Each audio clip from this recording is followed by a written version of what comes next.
just put my phone. It's gonna help me because I can go back and watch it. Yeah, for sure. And you'll be the proud owner of this video recording. Okay. Alright, so like I was saying, we're here now at the unit, right? Yep. We spoke about troubleshooting it, right? Mm-hmm. We said we're gonna check, all the obvious first. We said we're gonna check air movement, fans, evaporator frost pattern. Mm-hmm. What did we say our temperatures was in the freezer? 0 to -3. 0 plus or minus 3. We said freezer, fresh food 37 plus or minus 3. Yeah. So we spoke about the stuff to check. Sure. We said ambient temperature should be 55 to 95. Right. Yeah. We spoke about incoming voltage. Should not be below 108. We spoke Should about be 120. 120. Right? Yeah. 120 is good Not voltage. less than 108 We volts. spoke about our fans. Yeah. Well, fans. What's the name of this fan? Our condenser fan, The one inside. evaporator fan. We spoke about their purposes. So we checked everything, right? And everything appears good. Now we're at the point where like, damn, we got a seal system issue, and like we got to do something about it. So the only way we can't look at it, the system, and say, oh, we got a leak, or oh, we have a bad compressor, or oh, we have a restriction. Your eyes can't see what's going on inside of those copper tubing. Sure. So the only way to really find out what's going on is we have to enter into the system. So these bullet piercing valves, what you want to do is you want to get one of these, right? And now, if you can't come over here, I want to show you where you're going to put it. If you can get a little closer, right here, here's your compressor, right? Yeah. Now, there's a couple distinguishing things going on here with this compressor. You have one copper tubing exit in here, you have one exit in here, and you have one here as well. Now, this one is gonna go to my condenser, and if you follow it, it literally will go to your condenser. Yeah. Now this one's coming in from my evaporator. Yeah. That's called my suction line. I don't really want to deal with any of those. I want to deal with this guy over here. So what I'm gonna do is I'm gonna take this piercing valve, and if I look at the box, right, it's for tubing of 1/4, 5/16, or 3/8, and those are the typical tubing sizes that we deal with in appliance repair. So what you want to do is you want to find out which fitting you're going to use for your compressor. Sure. Okay, now they're going to provide you these little collars. One collar is for 1/4, one is for 5/16. Now if you don't use any of them, and any of these collars, and you just use the valve outright, it's the equivalent of 3/8. Okay, so you have to make sure that you use the correct fitting. Okay. Yeah. And even if you look at them, you'll notice that one's a little thicker than the other. Yeah. This is your 1/4, and this is your 5/16. All right. Sure. So now we got all that. We're gonna go ahead and hook this up to here. Now, one thing to do is look for the little notch, right, in this collar, right? And you want to line it up back here, right? So it'll look like this, right? Also, you want to inspect this valve, make sure that this gasket is in good shape. Yeah. And then once you do all that, you want to come here, right? And you want to look for a good place to put this thing at, right? So let's go here. Then we're going to go here. Right. And then we're going to make sure that the center pin is backed out, because this is actually what's going to get into the copper and pierce it and allow us to read our pressures. So one distinguishing trick when you put these on is put them on a star pattern. When I say a star pattern, I mean like here, and then do this guy, and you don't want to over tighten them just yet. Again, just hand tight, and then you want to come down to this guy, and you want to go in, you know, that star pattern. Yeah. You don't want to crank one all the way down and then do the other one. All right. So once you do this, then we again, you notice that I'm working that star One pattern. by one, yeah. Yep. I'm not over tightening nothing just yet. I'll do this until it gets tighter and tighter.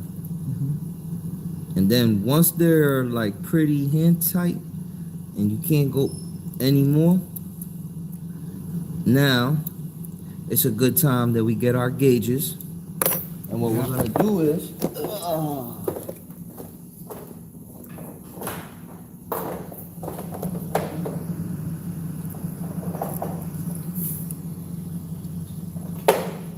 we're gonna hook up our blue gauge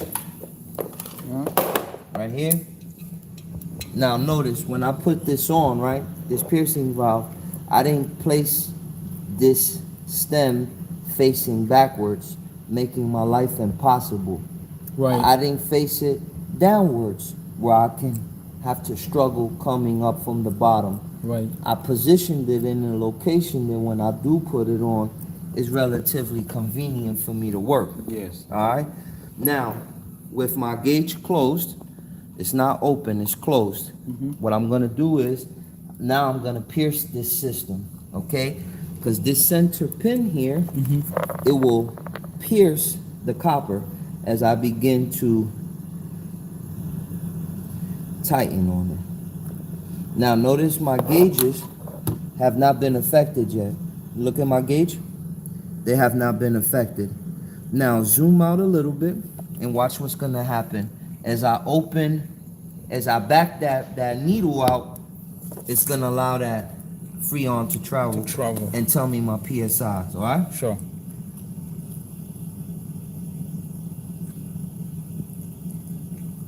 Now it bumped up slightly, right?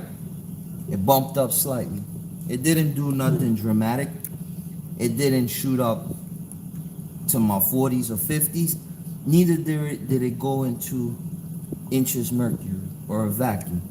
This is zero is normal operating pressure on my low side, okay? Now my high side would read over here, or sometimes they'll put them here, or they'll put them on the filter dry. Yep. So you can get a high side reading, which is over here, okay?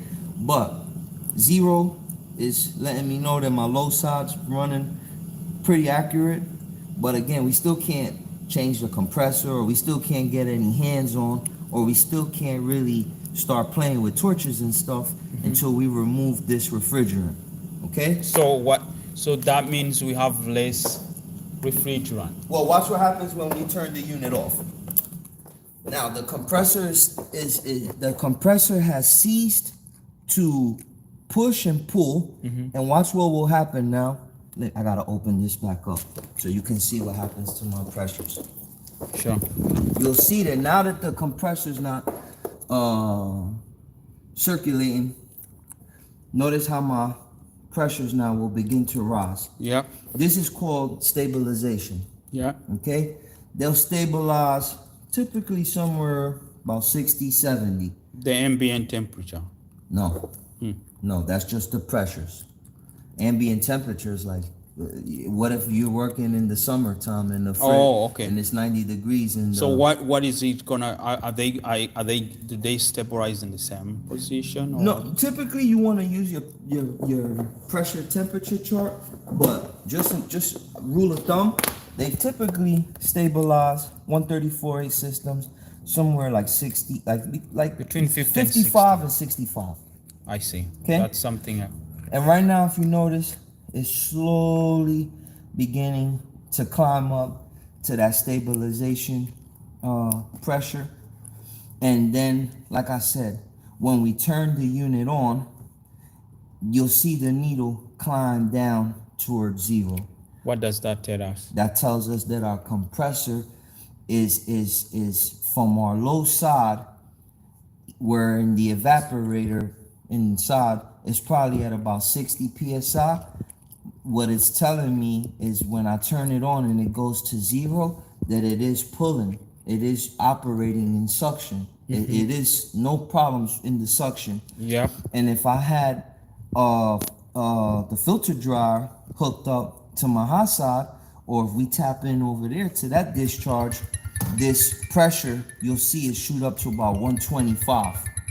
It will go from 60, because they'll both be Oh, because equalized. he told Richard told me you have to have 0 and between 120 to 130 Right. on high. Yeah. Right, but that's when it's operating. When it ceases to operate, you'll see those pressures typically sit, like I said, around 60 somewhere on both sides. On both sides. Or when it's operating. No. With the unit disconnected. When you turn it on, one side will shoot up to 120, 130. The other side will dip low towards 0. I see. You understand? Now let's go ahead and notice it's continually rising. It typically takes about 4 to 5 minutes for it to stabilize.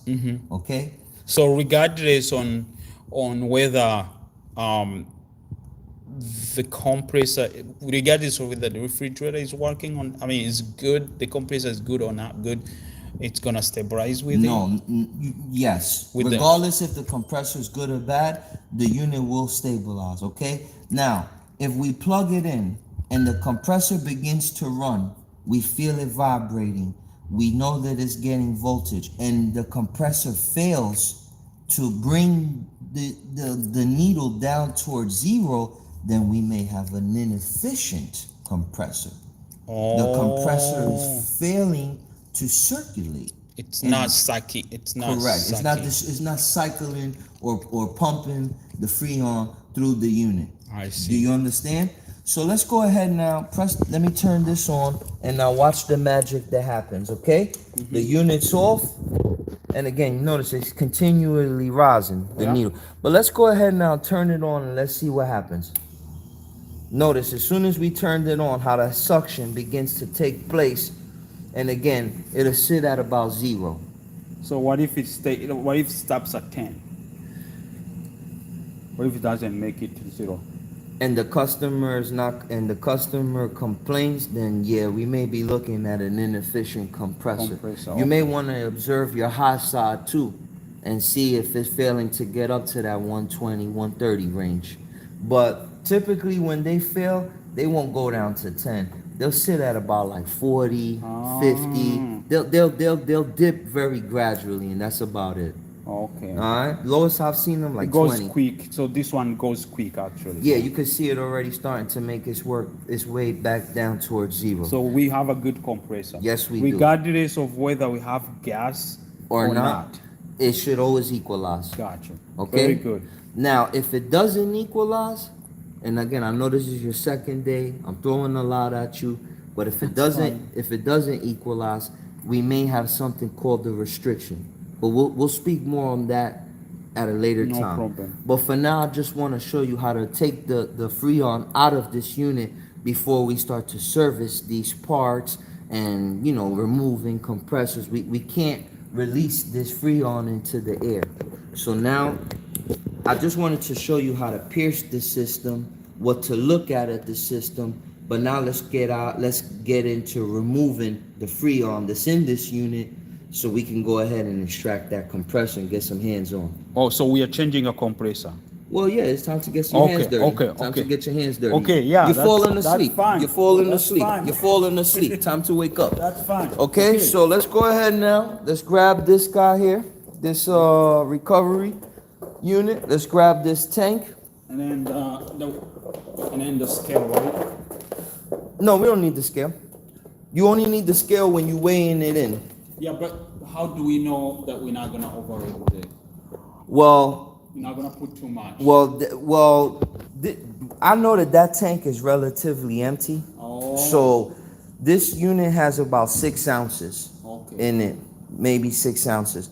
That ain't enough to fill But if that I up. have worked on several systems, Yeah. I have to make sure I don't have. Yeah, take it to your local HVAC shop, turn it into them. They'll give you another one. They'll supply you another Wonderful. one. All right. Okay. So for now, let's unplug the unit. All right. Now, Okay, so we got this guy. All right, remember, we gotta go yellow to in. Do I have to close this? Open it, because we want that, Oh, we want gas yes, we want, yes. So open it, all right, let's go yellow to in. No. Yellow to in. There you go, Oh, yeah. there you go, I get it now. there you go. Make sure this guy's closed. All right, and All right, everything is closed here. all right. Now, make sure all your fittings is tight. Tight. Check them at your gauge. Remember, we said hermetic, right? No.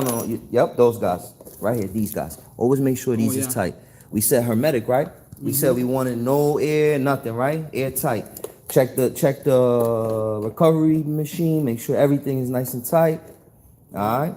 Check this guy. Check this little filter right here. Boom. And then I'll help you out right here. Boom. So we all good here, right? Yep. This is closed. Yep. That's off. Yep. That's off. This guy. That's off.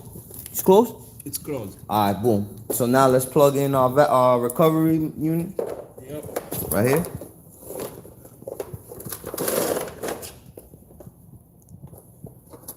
All right. Okay. Turn it on. Turn it on. Open the blue. And look, I'm gonna help you out, all right? I'm gonna help you out. Now let's observe that. And like I said, we're gonna observe it till it gets till it gets to it. Yeah, then we're gonna close our gauge and make sure that it remains in that vacuum, that it doesn't climb back up. Because look, right now it reads 10, but watch what happens when we close it. You see how it shoots up? Yeah. So that's why we're gonna make sure a little less than 10 to about here 20. Close it, but it shouldn't go past 10. It should remain it should be absent of pressure. Alright? There I have it, ladies and gentlemen. As y'all see, come on down. Get our hands on training, seal system training. Nothing beats it. This is a sample, more to follow. Like, subscribe, share, love, peace, harmony.